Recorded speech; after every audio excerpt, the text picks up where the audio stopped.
कर्जत तालुक्यातील उंबरखांड गावाजवळ रस्त्याच्या मध्यभागापासून एका बाजूला सिमेंट कॉन्क्रीटचे बांधकाम करण्यात आलंय, तर दुसऱ्या बाजूला रस्त्यावर मोठ्या प्रमाणात खड्डे पडलेत। अशा परिस्थितीत या ठिकाणी वाहन चालकांची मोठी तारांबळ उडते। मागील काही महिन्यापासून हे काम अपूर्णच असल्याने या ठिकाणी अनेक अपघातांची देखील शक्यता वर्तवण्यात येते।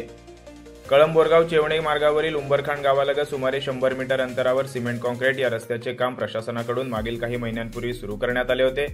मात्र हे काम अद्यापपर्यंत अपूर्ण असल्याने या ठिकाणाहून प्रवास करताना वाहन चालकांना मोठी कसरत करावी लागते। बोरगाव, बोंडशेत, पेंढरी, चेवणे, भोपळेवाडी, चई या गावांना जोडणारा हा मुख्य रस्ता आहे। या गावातील नागरिक याच मार्गाने नेरळ कळंबच्या दिशेने प्रवास करत असतात, त्यामुळे या मार्गावर नेहमीच वाहनांची मोठ्या प्रमाणात वर्दळ असते। उंबरखांड गावाजवळ या रस्त्याच्या मध्यभागापासून एका बाजूला सिमेंट कॉन्क्रीटचे बांधकाम करण्यात आलंय, तर दुसऱ्या बाजूला मोठ्या प्रमाणात खड्डे पडलेत। हे काम करत असताना संबंधित ठेकेदाराने सिमेंट कॉन्क्रीटचा भराव जास्त घेतल्याने रोडच्या वरच्या बाजूला महावितरणच्या वीजवाहक तारा असल्याने मालवाहू वाहनांना स्पर्श होण्याचा धोका देखील निर्माण झालाय।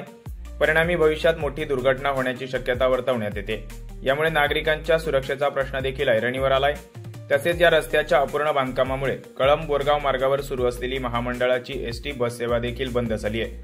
त्यामुळे विद्यार्थ्यांचे मोठ्या प्रमाणात नुकसान होत आहे। कासवगतीने सुरू असलेले काम कधी पूर्ण होणार असा संतप्त सवाल स्थानिकांनी विचारलाय, तर प्रशासनाच्या भोंगळ कारभाराविरोधात आक्रमक होत तात्काळ या रस्त्याचे काम पूर्ण करा अशी मागणी स्थानिकांकडून जोर धरू लागली आहे।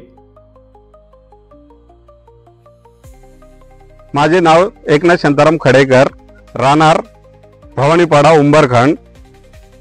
आणि आतापर्यंत जे 10 महिने झाले चालू असलेलं काम हे पावसाला संपून सुद्धा अजूनपर्यंत चालू केलेलं नाहीये। आणि दुसरी गोष्ट, हा रस्ता भरपूर हाईट दिलेली आहे, याला खोदकाम करून ते रस्ता खाली घेण्यात यायला पाहिजे होता, जेणेकरून वरती एमएससीबीची पण लाईन आहे।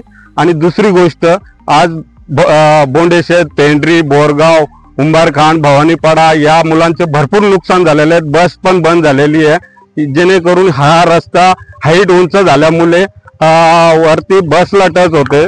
त्याच्यामुळे हा रस्त्याचे काम कधी सुरू होणार आणि कधी व्यवस्थित करून सतीश पाटील, वृत्त Marathi, Neral. Like, comment, share and subscribe.